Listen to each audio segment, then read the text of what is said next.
easy go.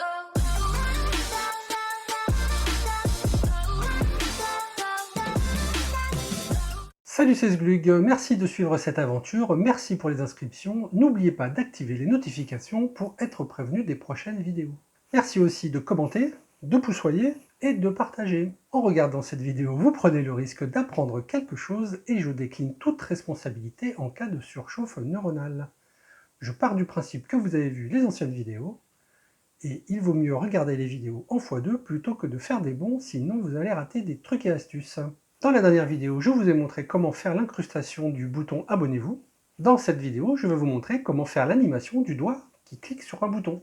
Voilà, ça c'est l'animation dont je parle, je la mets en pause.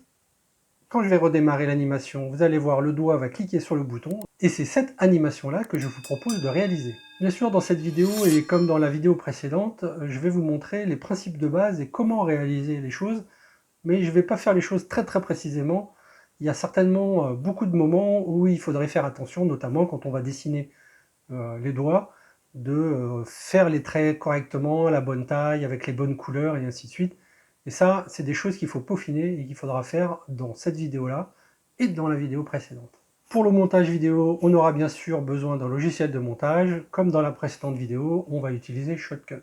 J'ai oublié de vous préciser ça dans la dernière vidéo, mais avec Shotcut, quand vous allez commencer à utiliser les images clés, dans certains cas, surtout si vous faites des retours ou des modifications, voilà, des choses comme ça, il perd un petit peu les pinceaux, et on se retrouve avec des animations où on ne sait plus d'où elles viennent, même quand on a supprimé les images clés, en fait l'animation reste. Et souvent, il faut carrément supprimer toute la partie animation pour recommencer. Enfin bon, on va pas se plaindre, il est gratuit, donc quand c'est un logiciel qui est gratuit, on peut dire qu'il y a mieux à faire, mais se plaindre, ça reste du gratuit. Bon, on va lui pardonner parce que justement, il est gratuit. Et nous allons aussi avoir besoin d'un logiciel de traitement d'image, et pour ça, nous allons utiliser le logiciel GIMP. Alors vous allez prononcer GIMP, GIMP, comme vous voulez, peu importe, l'essentiel, c'est il vous faut un logiciel de traitement d'image. Comme vous pouvez le voir sur mon bureau, j'utilise la version 2.10.14. Pour le télécharger, vous vous rendez sur le site gimp.org. Sur le site, en ce moment, il y a la version 2.10.22. La différence de version est minime et vous allez pouvoir suivre très facilement mes explications. Ok, nous voici avec GIMP. Donc j'ai été sur internet chercher l'image. Donc là, c'est une main de Mickey. Alors je vous le montre pas parce que malheureusement, ce type de doigt n'est pas celui qu'on voit le plus souvent quand on fait une recherche sur Mickey et doigts. Ensuite, chose importante, ici vous voyez qu'on est en couleur indexée. Donc pour changer les couleurs indexées et pour pouvoir mettre des couleurs plutôt RGB, donc il faut aller dans Images, Mode, et ici remettre un RGB. RGB permet d'avoir toutes les couleurs. Et notamment, nous, ce qui nous intéresse, c'est que le fond soit en vert. Deuxièmement, le doigt, il doit être plutôt dans cet alignement-là. Image, transformer, une rotation arbitraire. Donc ça, c'est le centre de la rotation. Moi, je prends un coin, et puis après, voilà, chacun mettra l'angle qu'il veut. Il n'y a rien d'extraordinaire, hein, c'est juste... voilà, ça me paraît pas mal. Et ensuite, on clique sur rotation. Maintenant que ça c'est fait, je vais prendre l'outil de sélection à main levée. Alors avec toujours les raccourcis clavier, contrôle, molette, je vais faire du zoom. Voilà, ça va me permettre, et on va remonter ça comme ça, parce que ce qui nous intéresse, ça reste le doigt. Ça ira. Donc là, vous allez comprendre, on va copier, voilà, tout doucement, et faire un petit peu le tour. C'est un peu la même technique que le détourage, mais voilà. Et si je raccroche, ça ferme la forme. Et du coup, c'est une forme fermée. Je peux faire un CTRL X pour supprimer et CTRL V pour une sélection flottante. Je vais la faire vers le nouveau calque. Donc, vous voyez que j'ai coupé comme ça. D'accord.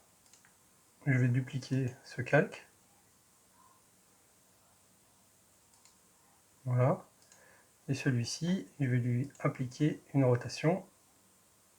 Transformer rotation arbitraire.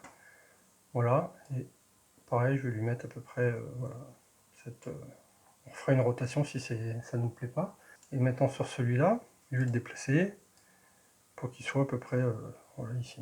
On va refaire la pliure. Et maintenant, il faut combler les trous. Donc, on prend le pinceau. Ouais, je lui mets une forme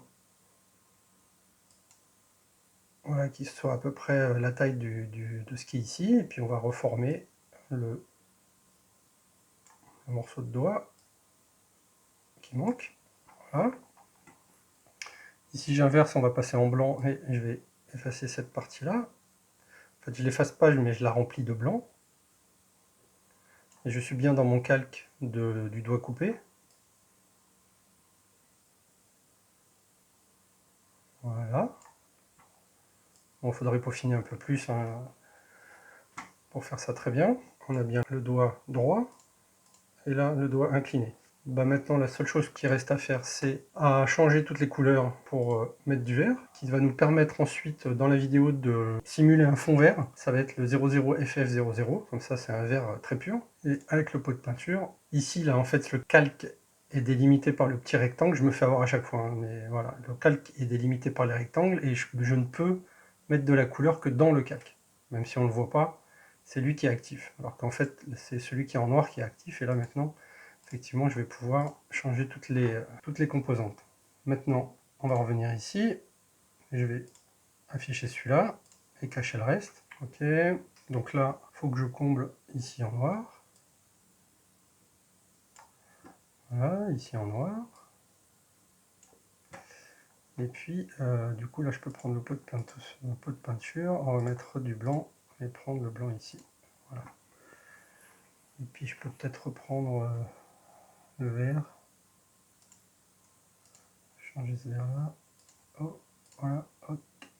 Et prendre ça ici, voilà. Ce qui sera plus facile. Ok, et puis, la même chose pour lui. Donc là, ça doit être plus simple. Alors, il faut bien sûr changer l'actif. Et voilà, la partie du haut. Et donc maintenant, si je dézoome, j'ai bien le doigt plié. Et si j'enlève ça et que je mets ça, j'ai le doigt droit. Donc ensuite, je fais enregistrer, exporter sous. Voilà, exporter sous, et je vais exporter ça en PNG. Ça sera très bien. Et je vais exporter une première fois comme ça et une deuxième fois comme ça. Je leur mets des noms. Donc moi, je l'ai déjà fait, hein, donc ça va me donner ces deux-là. Hein, donc ça, c'est ceux que j'avais travaillé un petit peu mieux. Donc vous voyez, ici, j'ai peut-être mis un petit peu moins d'angle en fait dans mon clic. Mais ce que ça fait, si on regarde de ce côté-là, voilà, ça fait bien je clique. Voilà, c'est tout ce que... Et là, je passe de l'un à l'autre. Hein. Donc déjà, on voit que l'animation, elle est plutôt pas mal. Bon, il y aura probablement moyen de faire mieux, mais c'est comme ça que moi j'ai fait cette partie-là. On va utiliser Shotcut. Shotcut, donc pareil, hein, je ne vais pas vous faire un tuto, je vais juste vous montrer comment moi je l'utilise. Voilà, Shotcut se représente comme ça. Ici, on a les timelines qu'il faut ensuite ajouter. Là, il y a la timeline. Pour pouvoir ajouter quelque chose, il faut faire du cliquer-glisser. Donc ce qu'on fait, c'est que, alors, pour vous montrer, hop, les deux, je prends les deux, je les mets dans la timeline, voilà. Il faut absolument passer par la liste de lecture avant de pouvoir le mettre dans la timeline. Et donc là, je peux faire nouveau, ajouter une piste vidéo, voilà. Et donc au début, j'ai mon doigt qui est comme ça, un cliquer, ça sera à peine une seconde. Pour simplifier les choses, on va rajouter une deuxième piste vidéo qui va se mettre au-dessus. Et là, cette fois, on met le deuxième. Voilà.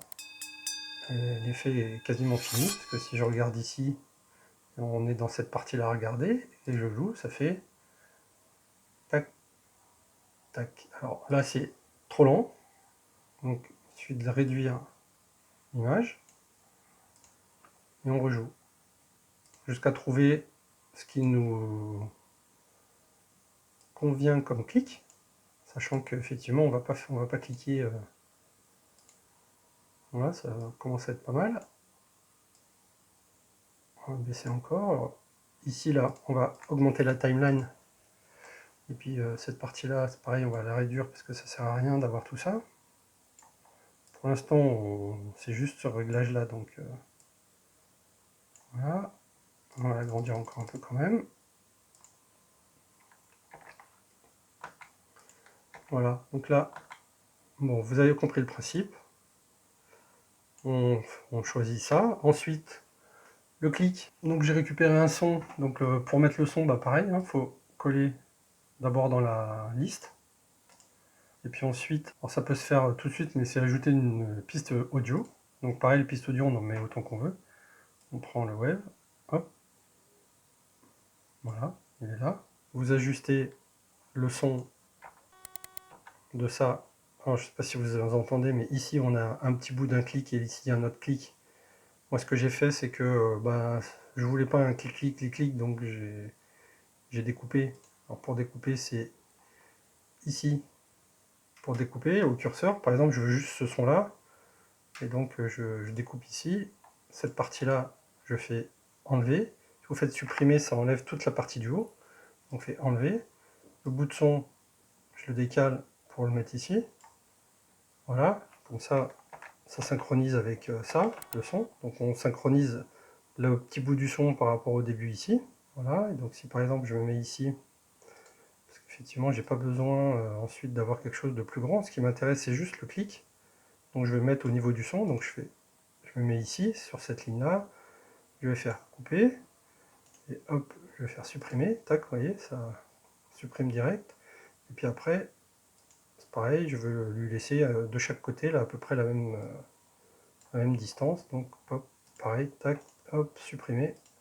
Et c'est une toute petite vidéo qu'on fabrique comme ça. Alors bien sûr, hein, là je ne le peaufine pas parce qu'il faut que j'aille vite pour vous montrer. Il faut vraiment synchroniser le son avec la durée du mouvement et ainsi de suite. On fait ça correctement. Pour exporter, c'est pas compliqué. On fait exporter ici. Dans la liste ici, on va chercher YouTube. C'est des pré-réglages qui sont complètement faits. Vous pouvez aller dans Avancer si vous voulez, pour vérifier que la résolution est bien en 1920 par 1080 ou en 720p, parce qu'en fait, au final, il faudrait qu'on fasse 720p, ça serait très largement suffisant. Du coup, on fait exporter le fichier. C'est un petit peu perturbant, hein, les boutons, donc je les trouve pas très visibles, assez mal placés.